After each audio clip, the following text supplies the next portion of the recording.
Que el otro día acertaste. Buen día, Cande, buen día, Manu, buen día, Oyencia. Iñaki les habla.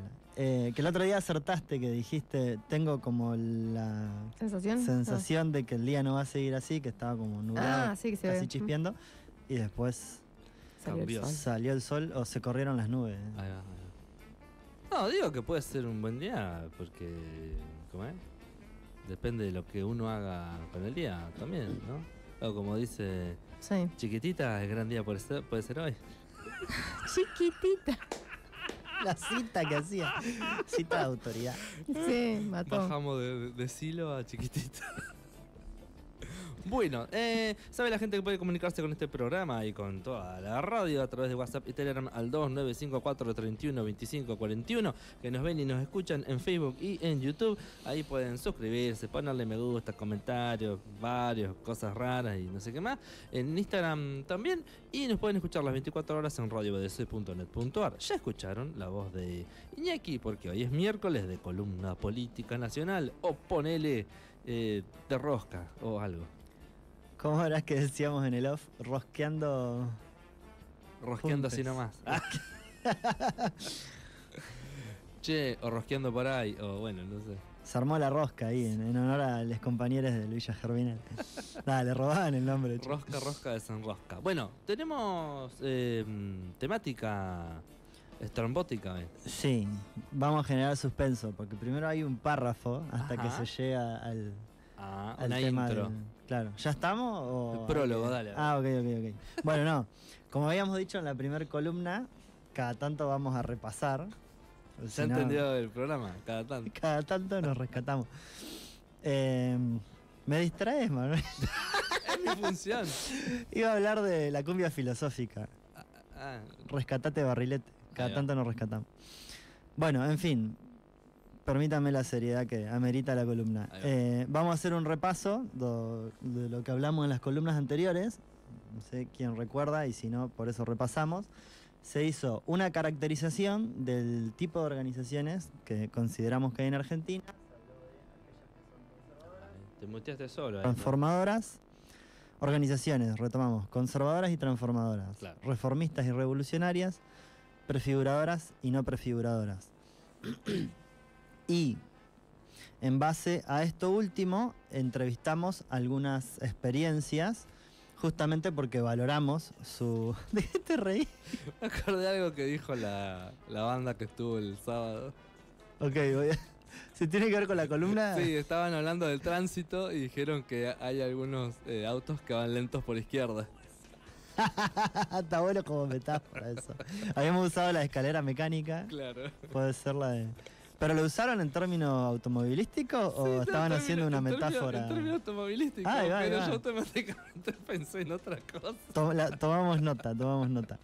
Bueno, y justamente como valoramos las experiencias prefigurativas, que recordemos es esto, no la idea, sino la práctica de anticipar o traer al presente pequeños retazos de ese futuro que se sueña, o dicho de otra manera, materializar las ideas. Como ponemos el foco en valorar esas experiencias puntualmente, entrevistamos primero a Miriam Zamudio del PIP UTT de Misiones, y el miércoles pasado a Alejandro Gelfuso de Ciudad Futura, Rosario, aunque ahora están en todo Santa Fe, que, datito de color no menor, nos prometió y se comprometió a facilitarnos la entrevista con Monteverde para cuando termine la reforma constitucional allá en Santa Fe. Ahí va. Pero bueno, para el día de hoy tenemos un tema que es un fenómeno del cual se habla mucho en el presente, o por lo menos más que antes, pero que no es nuevo, que es el fenómeno, para decirlo así, de la abstención electoral, ¿no? Vamos a ir retomando igual algunas cositas que hemos ido hablando. Y acá, a modo de sugerencia, esto lo vamos a hacer siempre de forma más explícita o implícita, invitamos siempre a la audiencia, y en particular a los compañeros radieres, al Manu y a Cande, a intervenir, opinar, hacer contrapuntos, intervenciones, aportes, etcétera, para hacer un poco más dinámica la columna. Pero bueno, vamos a ir con algunos datos primero, después vamos un poco más a la reflexión sobre esta cuestión de la abstención electoral, tuvimos 2 elecciones, bueno, más de 2, pero vamos a contar sobre 2 puntualmente. En las elecciones en Cava, el 18 de mayo pasado, votó solo el 47% del padrón electoral y Adorni ganó solo con el 15% del padrón. O sea, sacó un 30%, pero si consideramos sobre los votos válidos, en realidad fue un... Válidos no, perdón, Sí. del total del padrón fue un 15%. Ganó, o sea, el que ganó solo con el 15%, muy poco. Fue a votar solo el 53%. Y la más baja anterior, o sea, la participación más baja anterior a la del 18 de mayo, fue en el 2003, recordemos el contexto del 2003, con el 69,7%. Ujú. Después, el 29 de junio pasado, en Santa Fe, solamente el 52% fue a votar, y en Rosario, particularmente, un poquito menos, el 48%. Monteverde, Ciudad Futura, entrevistados miércoles pasado, ganan con el 30,58% de los votos válidos. O sea, la mitad si es sobre el total de los habilitados para votar. Más o menos la misma cantidad de votos que Adorni en Cava. Cuando Cristina saca el 54% de los votos, esa famosa elección, donde Cristina arrasa en las urnas, hay una abstención muy baja, del 20,69%. O sea que va a votar el 79,31%. En la época, en ese año, es un récord histórico de participación. En el 2001, el 24,53% no fue a votar, pero además, lo que se conoce como el voto bronca, que es la sumatoria del voto nulo y el voto blanco, es más o menos el mismo porcentaje, o sea, otro más o menos 25%. O sea que en total, entre los que no fueron y los que fueron enojados, da más o menos la mitad. Y eso es una diferencia muy grande con el presente. O sea, en el 2001 la gente todavía valoraba en cierto sentido el hecho de ir a votar. Después votaba con bronca, metía una feta de salame en la boleta o rayaba la boleta o decía corrupto, qué sé yo, pero iban. Actualmente, con estos 2 ejemplos que dimos de Cava y Santa Fe, directamente no fueron a votar. O sea, el 50, prácticamente la mitad de la población habilitada para votar, no fue a votar. Bueno, hasta ahí más o menos los datos. Ujú. Ahora... A mí se me sí. despierta una pregunta que es hasta dónde esa abstención es consciente, digamos, de decir, bueno, no voy a votar porque no vale la pena o qué sé yo, o no sé a quién votar, y hasta dónde es absolutamente ignorante de que se votaba, ¿me entendés? O sea, decir, se votaba, ¿viste? Como que no hay conciencia democrática. Claro, sí, sí. Bueno, mucho tiene No que sé, ver hay también, como- algunos lo atribuyen en las elecciones de medio término legislativas se vota menos que en las generales, pues se juegan menos cosas o más cosas según la percepción general, ¿no? Mucho tiene que ver con el ánimo, pero bueno, un poco la idea es hablar hoy de eso. Y ahí... Pero igual, o sea, sí, más sí. allá de las legislativas, igual las presidenciales también vienen bajando. Claro, bueno, ahí va. Edgar Morisoli, el gran Edgar Morisoli, pensador de la Pampa y gran poeta, no solo de nuestra provincia, sino a nivel nacional, él ya muy tempranamente advertía este fenómeno. Él murió en el 2017 Ujú. y unos 2 años antes, más o menos, o sea, creo que había sido posterior a la elección del 2015, conversando, él ya advertía este fenómeno de que elección tras elección cada vez iba menos gente a votar. Entonces, eso responde un poco, ¿no? Pero hubo algún momento, ponele, desde la vuelta de la democracia, que se haya como movido la curva o que hayamos ponido ahí increciendo, después bajando otra vez. El impacto mayor es ahí entre 2001 y 2003. Claro. Baja mucho la participación, crece mucho el voto en bronca, el voto en blanco, Claro. etcétera. Pero después más o menos se sostiene y ahora se empieza a dar de nuevo o sea, va siempre en bajada, pero ahora se dan estos fenómenos que nunca se habían dado, por eso insistimos. Ni siquiera en el 2001, 2003, plena crisis nacional, había habido tanta abstención como ahora. O sea, la gente está manifestando, se está expresando de otra manera la bronca o la desilusión con los representantes, con el sistema democrático, etcétera, etcétera. Una democracia que nos costó tanto conseguir, ¿no? Claro. Que tiene que ser, y eso es lo que también hay que discutir, tiene que ser el piso, pero no el techo, digamos. Estaría bueno tener el dato, por ejemplo, cuánta gente, no sé, lo votaba a Perón, ponele. Claro. O cuánta gente votaba en esa época. Sí, ¿no? sí, están los datos. Y bueno, obviamente el padrón electoral era más chico porque cuando Bueno, sí, Perón pero eran porcentaje, 20 ¿no? millones. Ahora Y ahí no somos- votaban las mujeres. Claro. No votaban las mujeres. Ujú. Sí, digo, esto le viene joya a las oligarquías de nuestro país, que siempre hicieron todo lo posible para que no hubiera participación ciudadana. Que volvamos al voto calificado. Ahora que tenemos el derecho, es como que los mismos que tenemos el derecho retrocedemos hacia donde, como decías vos, la oligarquía quería que no se vote. Y es preocupante porque es el único momento de esta sociedad que tenemos donde el voto de un laburante o de un campesino o de los sectores populares, sectores medios, vale lo mismo que el dueño de Techín o que un oligarca de la sociedad rural. Digamos, el único momento donde el voto de ese tipo, casi se me escapa una palabra indebida, vale lo mismo que cualquiera de lo que está escuchándonos ahora o de nosotros. ¿no?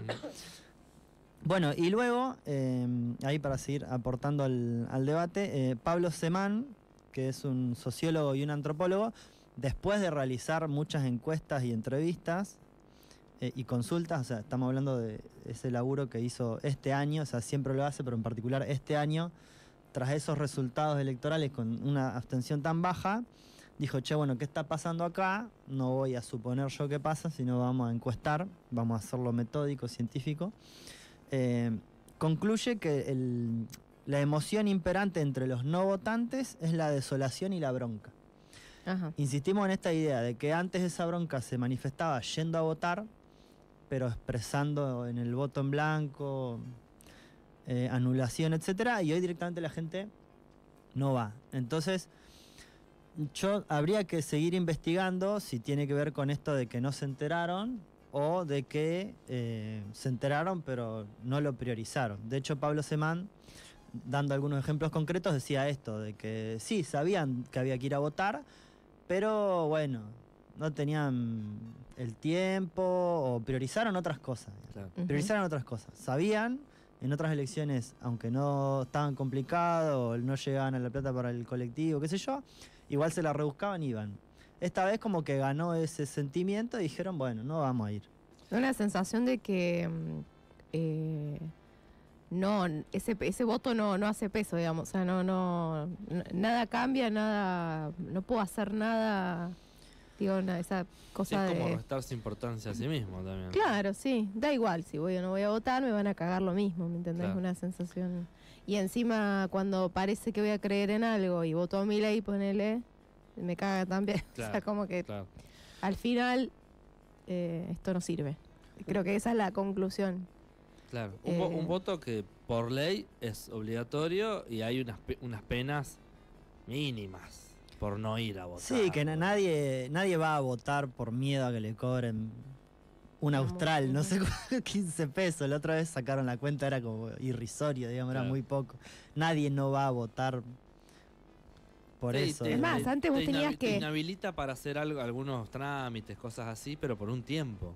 Sí, que No nadie sé, le hace mirá que yo seguimiento. he estado mucho tiempo en Córdoba y me ha pasado, o sea, generalmente iba hasta la policía, viste, certificás que estás a 500 claro. kilómetros de toda la historia, pero muchas veces no hacía ese trámite, porque hacer ese trámite eran colas y colas de estudiantes esperando para firmar eso, y me ha pasado y, bueno, no sé, la verdad que no tengo ni idea qué pasó con eso. En general, porque aparte era no solo hacer la cola para que la policía te certifique que vos estás a 500 kilómetros, sino que vos después ese papelito lo tenías que llevar a la justicia electoral y Ah. mostrar. Esto es medio engorrosa Claro. la cosa. Claro. Entonces Bueno. nadie, muchas veces pasaba de que no quedaban a nada. Queda ahí. En general, no digo que solamente responda a esto, pero en general tiene que ver con la capacidad de las dirigencias, o de los candidatos, o del momento político, de lograr entusiasmar a la sociedad, o de que la sociedad, en lugar de creer que su voto no vale, cree que esta vez sí vale mi voto.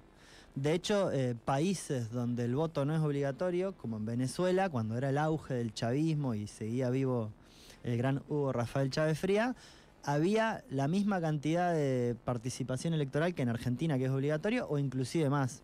Claro. O al revés acá, el voto obligatorio, igual no voy porque no me convoca Claro. lo que me invita a ir a votar, digamos. Se habló, en Venezuela se habló de las últimas elecciones también el tema de la abstención. Sí, Que mucha gente no abstención. iba porque no había como garantías del resultado electoral, entonces supuestamente no iban a votar. Pero no sé fenómeno cuáles que son los está- números. Sí, muy bajos también, el 40%, menos del 50%. En Estados Unidos creo que es menor todavía y no es obligatorio. Los defensores de la Y democracia. así les va. Sí, bueno, eso estaría bueno hacer una columna ahí de análisis. Ahí le tiramos la pelota al profe Lean también, que vaya cruzando información. Hay otro dato, uno que viene de la militancia territorial, estas cosas las va conversando. Digo, para ir desgranando esto que estamos analizando, ¿no? Y encontrándole una vuelta colectiva, porque acá es un aporte entre tantos. Hay gente ultra kirchnerista, por ejemplo. Cuando digo ultra kirchnerista me refiero a gente que cuando habla de Cristina La tiene llora. tatuada. La tienen tatuada, se emocionan y lloran literalmente, no metafóricamente, literalmente, en agradecimiento por todo lo que lograron en sus gobiernos y con su esfuerzo propio, pero en un contexto de un gobierno favorable a que ese esfuerzo genere resultados, no como ahora que uno también labura, como siempre, y no pasa naranja. Mira, hablando de cercanías, tengo saludo acá el último saludo de uno que saluda primero. El último saludo de uno que saluda primero. El Fede, que del último. Ahí Dice, va. aguante cantante y Eliña, el último presente. Bueno, saludos ¿Qué al opina Fede. el Fede de la ¿Qué participación opinará el electoral? Fede? Bueno, mirá. No El que- puedo dar nombres, pero Ah, la una mierda. persona muy cercana a alguien que acaba de mandar saludos estaba muy enojada cuando Cristina no encabezó la elección cuando ganó Alberto. ¿Qué eso iba a decir? Gente que muy defensora del kirchnerismo no fue a votar en el 2019 porque no encabezaba a Cristina. Ajá. O sea, ultra kirchneristas que entendían el contexto de que había que ganarle a Macri, etcétera, etcétera, no fueron a votar porque no encabezaba a Cristina. O sea, Ya era más eso- ultra que ultra. pero para relacionarlo con la abstención electoral, si bien en esa Claro. elección hubo bastante participación, tiene que ver con otra cosa que viene pasando desde el 2001, que ahora vuelve a manifestarse con más fuerza, que es no sentirse representado. O sea, esta gente puntualmente Claro. se sentía representada con Cristina y no con Alberto. Claro. Otros también, pero igual pensamos que igual había que ir a votar. Bueno, Ujú. otros dijeron que no. Dice, yo soy potrillo. La yegua relincha y yo galopo. Lealtad se llama eso. La lealtad es sin fisuras, me dijeron a mí una vez. Vamos a hacer una columna sobre la lealtad. ¿no? Bueno, ¿cuándo es? 17 de octubre. ¿no? ¿Cae justo miércoles? O se la podemos dejar al Lean, no sé. Bueno, no, estábamos diciendo esto, que si no sé si se acuerdan, pero Alejandro Gelfuso el miércoles pasado hablaba de la diferencia entre representar y expresar. No son opuestas, pero ellos desde Ciudad Futura plantean que más que representar hay que expresar a la sociedad. O en realidad lo que la sociedad expresa hay que representarlo. Y muchas veces eso no coincide. Cuando no coincide, se dan los fenómenos de abstención, de enojo, de bronca, etcétera, de sentirse engañados, engañadas. Y cuando coincide, cuando la dirigencia expresa eso que está ocurriendo en la sociedad, ahí la sociedad se siente justamente representada, ¿no? Pero esto tiene que ver también con otra cosa, y después volvemos a lo estrictamente vinculado a la columna, tiene que ver con otra cosa que se escucha mucho por parte de la dirigencia política del llamado campo popular, que es que la sociedad se derechizó, ¿no? Desde que ganó Milei y un poco antes también, se escucha mucho esto de que la sociedad se derechizó. Que es como una forma bastante cómoda de echarle la culpa a la sociedad y lavarse las manos y no autocriticarse como dirigencia, ¿no? Entonces, como es la sociedad la que se derechizó, yo nunca hice nada mal, yo dirigente hago siempre todo bien, la culpa no es mía, la culpa es de la sociedad. Pero eso como que da a entender que la sociedad se fue a dormir progresista y se despertó de derecha, ¿no? Que éramos todo progre, todo feminismo, todo derechos humanos, etcétera, etcétera, y nos fuimos a dormir y al otro día nos despertamos pseudofascistas, de derecha, bueno, el nombre que todavía está en discusión que le querramos poner a esto que está pasando, ¿no? Y ahí también para comparar y ir a los datos para que nos ayuden a pensar, hay otra lectura posible de lo que está ocurriendo en Argentina, que es esto que decíamos más temprano, que es la crisis de representación. No es que la sociedad se derechizó, sino que hay una crisis de representación que hace que cuando aparezca en el horizonte algo que nos da la sensación de que puede ganar y que representa algo nuevo, novedoso, etcétera, la gente va y con mayor o menor entusiasmo le da el voto para ver qué pasa, ¿no? De hecho, si comparamos los datos de los barrios en Rosario donde ganó Milei, coincide con los barrios donde ganó Ciudad Futura.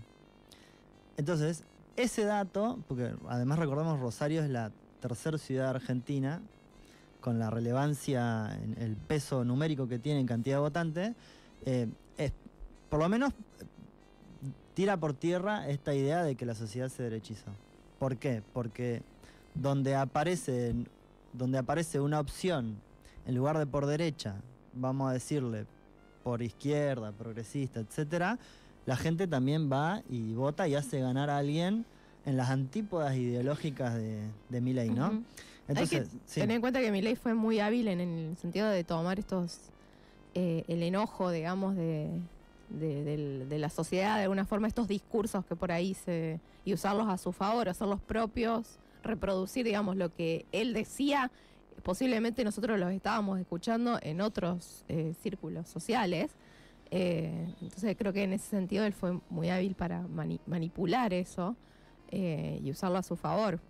En parte es cierto que hizo lo que dijo que iba a hacer, pero en otros aspectos no, digamos, esa lógica de cuestión de la casta, digamos, al final nada, fue toda una mentira, o sea, fue toda una simulación. Se rodeó de la casta, los mismos que estaban en el 2001, los mismos que estaban con Macri, están con él ahora. En ese sentido ahí opera el engaño, digamos, ahí se ve el engaño. Pero sí fue muy, muy hábil para captar esos discursos de enojo en la sociedad. Totalmente. Bueno, esa misma habilidad, pero... ¿Estás levantando la mano, Manuel? Sí, cuando hagan un ratito, porque hablando de abstención, este programa tiene un montón de participación. Vamos. Mira. Me encantó. Bien ahí, que siga creciendo, miércoles a miércoles. Porque ibas a leer algo. No los quería cortar, me pasaron una data. Ya no diga. Claro. Ya cortaste ¿Qué iba a decir? Bueno, alguien que yo sepa es de extracción radical popular. Bien. Nos mandó los datos de participación electoral argentina desde el 83. A mí también me lo mandó. Y como no le di bola, te lo mandó. Bueno, mira, del 83 dice cantidad de elecciones, participación mínima, participación... Nada, lo que se ve es que desde el 83 a esta parte ha venido cayendo. Fue como el gran pico del 83. Un boom en el 83. Bueno, esto mismo, ¿no? O sea, si con la democracia se come, se educa y no sé qué más, y se cura, y después la democracia ni me cura, ni me educa, che, flaco, esto a mí no me cierra. Entonces, la gente tiene muchas formas de expresarlo. Una es no ir a votar, otra es votar con bronca, otra es tratar de construir algo distinto. Hay muchas maneras. Pero sí es cierto esto, de que si vos me prometés algo y no lo cumplí, eso tiene patas cortas, digamos. Claro. Es una gran estafa. Pero ¿qué bueno, onda? Después tenemos preguntas. Perdón, dale. Me encanta. Dale, metele. ¿Ya? Bueno. Sí. Dice... Pará. Primero cierro la Dale, idea dale, anterior, dale. que todavía falta para cerrar la columna. Esto de la derechización, después de todo esto que explicamos, comparando datos, etcétera, decimos que descartamos esa idea que es triste y maniquea Claro. la hipótesis por cobarde y cómoda. Punto aparte, ahora sí, preguntas. Vayan a elaborar. Dice, qué gran columna, felicitaciones por sumar estos nuevos temas. Una gran preocupación lo que están conversando. ¿Cómo ven la coyuntura situacional acá a nivel local, en La Pampa y más concretamente en Santa Rosa? Aguante la BDC, gran laburo. Queremos una entrevista a Ofelia. Sigue hablando, dice. Sobre los votos a Perón que preguntaban recién. En la elección del 73 ganó con el 61.86 de los votos. Dato es el segundo mayor porcentaje después de las elecciones del 51. Y en la del 51 fue del 62.49. Unos puntos más que el 73. En 2011, Cristina saca el 53.1. Claro, pero no está tomando los votos a favor, no la participación. Claro. Ahí va. Claro, Sobre, la comparación que nosotros hacíamos era sobre el total que debería haber ido a votar, cuántos votaron a fulanito de tal. ¿Me explico? Claro, son datos distintos. Igual está Claro, bueno tener pero el bueno, dato sí, de habla de una... quién sí. fue el más votado. Claro. Qué casualidad, ¿no? Un peronista y otra peronista. Bueno, iba a decir algo más y se me fue. Que hay otra, para responderle con ironía amable al correligionario radical popular, Estos datos son de otra Claro, persona. porque que creería... al fin y al ¿eh? cabo, el Que padre las de la... últimas preguntas son de otra persona. Sí, no, pero conecté todos los datos. Durante los 17 o 18 años que Perón está en el exilio, que coincide con que luego del golpe se proscribe el peronismo, muchos fueron directamente golpes de Estado, digamos, dentro de ese tiempo, ¿no? Pero en algunos casos hubo elecciones, como Frondizi, Ilia, etcétera. Y claro, ganaron las elecciones, pero con el partido mayoritario proscripto.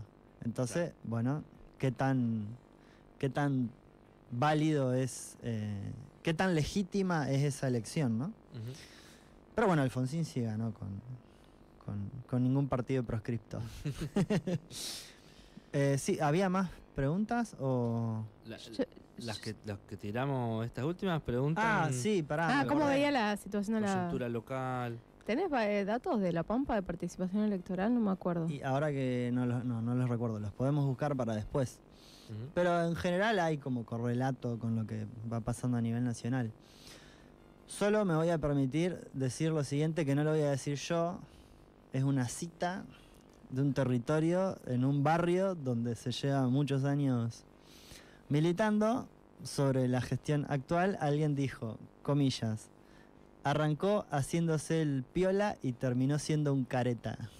Cierro comillas. No lo dije yo. Estoy citando. ¿Más preguntas o continuamos? No, hasta ahí estamos. Ok. Bueno, y ahí como para ir cerrando, pero abriendo también, ¿no? Dice La Pampa, según los que tengo acá, la participación fue el del 73%. ¿En qué año? 74, 2023. Bien. ¿Puede ser? En que dice 3.4 menos, o sea, como marca como una flechita. Que bajó un poco. Que bajó un en relación al poquitito, anterior. pero no mucho. Dice, bueno, votos en blanco 13.673, un 6%. Votos nulos 2.755, 1.25. Claro. Antes eran como No, muy no es- expresivos con el voto nulo. Sí. Te metían en un clemente o en una feta de jamón, un Tal cual. forro, porque eran todos forros. Cosas así. Ahora directamente no van a votar. Así que digamos que hay, digamos, cierta participación, por lo menos acá todavía La se vota. Pampa, miren, una columna, si me lo permite la BBC, 19 tesis sobre la pampeanidad. Analizar la Pampa a fondo. 19. Claro, ¿Por qué iban a ser 19? 20, pero iba a sonar muy parecido a lo de las 20 verdades peronistas. Ah, Resumimos 2 en una para... 19 más 1. La gente va a pensar que soy peronista. Lo dejamos ahí, picando. Bueno, volviendo al tema de hoy, que es la abstención electoral, recordamos. Compartimos algunas reflexiones de algunos pensadores de nuestra patria, o matria, o atria, o como más les guste. A ver. Uno es el señor ya don Alejandro Horowitz, nunca sé bien cómo se pronuncia, lo citamos entre comillas, hace una pregunta. ¿Cómo se transforma la resistencia pasiva en resistencia activa? Con resistencia pasiva se refiere a la abstención justamente, ¿no? Y también nos dice que la estrategia de transformación, ¿no?, siempre es una creación popular. O sea, al contrario de lo que creen muchos dirigentes, no casualmente, de que se juntan 4 o 5 en una habitación y sacan la estrategia. No, él dice exactamente lo contrario. En todo caso, la dirigencia lo que hace es traducir, en el mejor de los casos, eso que viene ocurriendo desde abajo, ¿no? De hecho, él da el ejemplo de lo que pasó con la Revolución Rusa, que él dice que Lenin, Vladimir Ilich Ulyanov, no inventó los soviets. Soviet quiere decir consejo de trabajadores, así como muy resumido. Sino que lo que hizo fue el mejor lector de lo que estaba ocurriendo en la Rusia de ese momento, el mejor lector de los soviets, que en ese momento era un fenómeno totalmente nuevo, democrático, popular de base, radical en la lucha y en lo que planteaban como horizonte.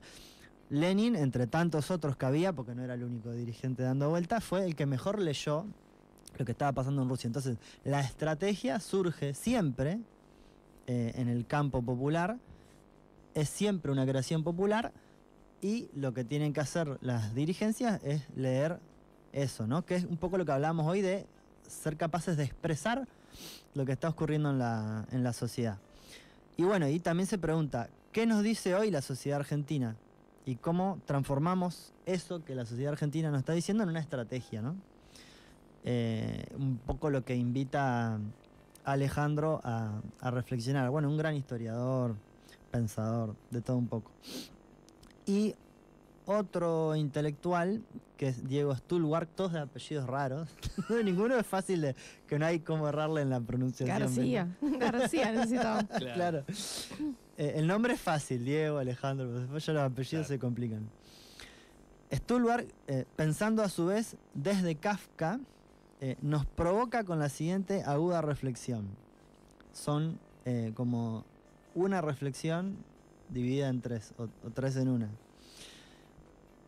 Lo que hay que hacer, en términos populares de transformación, no se puede hacer como en el 2001, no se puede hacer como el kirchnerismo, no podemos no hacerlo.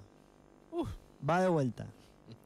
No se puede hacer como en el 2001, no se puede hacer como en el kirchnerismo, no podemos no hacerlo. O sea, nuestro deber como militantes o como miembros y miembros del campo popular es no podemos no hacerlo. Quizás todavía no tenemos mucha claridad de cómo hacerlo, pero no podemos quedarnos sin hacer nada. Y a su vez también dice esto de, bueno, las que funcionaron en las 2 veces anteriores, hoy ya no funcionan porque cambió el contexto, ¿no? Me hace acordar cuando uno tiene una crisis personal y no sabe qué hacer con su vida. Por lo menos, viste, que te pones a reflexionar, bueno, ¿qué cosas no quiero? Claro. Y es como que eso está siempre mucho más claro que hacia dónde va la cosa. Claro, empezás por... Pero bueno, es como una forma de ir... por las negativas. Claro, ir ordenando el panorama, digamos. Que es un montón. Para no eso. entrar en el pánico absoluto. Claro. Es un montón, porque uno cuando está en crisis existencial, personal o colectiva, muchas veces no se sabe qué no hacer. Así que si ya tenemos claro qué no hacer, es un montón. Acá Diego Stulwark lo que nos dice es, bueno, ya sabemos qué no hacer, o sea, ya no funciona lo del 2001, ya no funciona el kirchnerismo, no en los mismos términos, por lo menos no estamos negando esas experiencias, no podemos no hacerlo, o sea, hasta ahí llega la reflexión de Diego. Bueno, después hay que pensar en positivo qué hacer. Qué guacho, te digo, también podría pensar un poquitito más y tirarnos un... Bueno, ahí la Miriam Zamudio, el Alex Felfusa, algunas puntitas tiraron. Me pongo medio belicoso, digamos. Si las primeras batallas eran a piña y ya después no servían porque las que seguían eran con lanza y flecha, después pasaron a otras cosas, o sea, tenemos que ir mudando de arma porque el enemigo... Claro, hay que ir cambiando de metodología, de estrategia, de táctica. Te tiro otra frase ya que estamos con, Sí. con así, y que se viene el 17 de agosto. Dice, cuando la patria está en peligro, todo está permitido, excepto no defenderla. Vamos, bien Y, ahí. o sea, para tener en cuenta cuando vayamos a votar, ¿no? Y seamos libres, que lo demás no importa nada, ¿no? Esto de Don José de San Martín. Aguante don José, que era mestizo, según un historiador pampeano, Lugo Chumbita. Lean estuvo hablando de eso. Ujú. Si el padre de la patria era mestizo, entiéndase, mezcla, para decirlo en criollo, entre indios y europeos, entre indígenas y europeos. En el caso de él, todo indica que español y Rosaguarú, que era su madre guaraní, mestizo. Ujú. Si San Martín era mestizo, punto suspensivo. Ya está, se cae el mito del ser nacional. Hay que replantearse toda la historia y toda la cultura argentina. ¿Cuántos hoy critican a los inmigrantes y se olvidan que los tienen en la memoria y en la sangre? Bueno, pero... ¿Qué? Sí. No, decía. No, pensé que para ir cerrando. Está bien, no, La- decía no que ahora desviarnos en del- octubre se vienen elecciones de estas de medio término. Ujú. eh, Bueno, justamente yo quería hablar de esto, pero se nos va a hacer muy largo. Entonces yo te la tiro por ahí, si tenés ganas de hablar más adelante, que cambio en el sistema de boletas. El tema de la boleta de Ahí vuelta. va, está A bueno ver eso, qué onda sí. y cómo afecta eso a la votación, digamos, si la gente va a ir a votar, no va a ir a votar, va a votar bien, mal, no sé, qué Claro. sé yo. Va a entender algo, si está pensado generar algún tipo de difusión, capacitación o Esperemos. conocimiento, no sé. Sí, eso. sí. Y en general hay como muchísima desinformación o mucha gente que piensa quién votar el día antes o el mismo día o en el cuarto oscuro. Porque aparte, no sé cómo la experiencia que tengo en Córdoba, desaparece la idea esta del cuarto oscuro. Ya no entras solo a una habitación, tenés Tal solamente cual. un biombo, entonces ya te genera como una cosa rara. Fue Claro. por lo menos mi experiencia. Fue como raro. Bueno, ya no estoy sola. Voto con otro que está votando a la vez que yo, en otra mesa y tapado por un biombo. yo voy a No sé cómo va a ser yo la voy sentir dinámica que me acá. espían. Pero en Córdoba fue así. Antes el voto no era secreto, era ahí en la Claro. calle. Se Levantar la cagaban a mano. piña, literalmente. Claro. Ahí Sí, va. sí, Bueno, todo nada. un tema. Bueno, Es hasta la tiro nomás podemos para seguir después. charlando si quieren, obviamente, pero hasta ahí un poco con las últimas reflexiones de Alejandro y Diego, para ahorrarnos los apellidos. Estaría un poco el cierre que nunca es un cierre, que Ahí va. abre para Ahí va. nuevas Algo- reflexiones. algo hay que Bueno, hacer. podríamos tirar una encuesta Ajá. Ah, me en gusta. ahí historias o algo de eso sobre si la gente va a ir a votar o no. Ujú.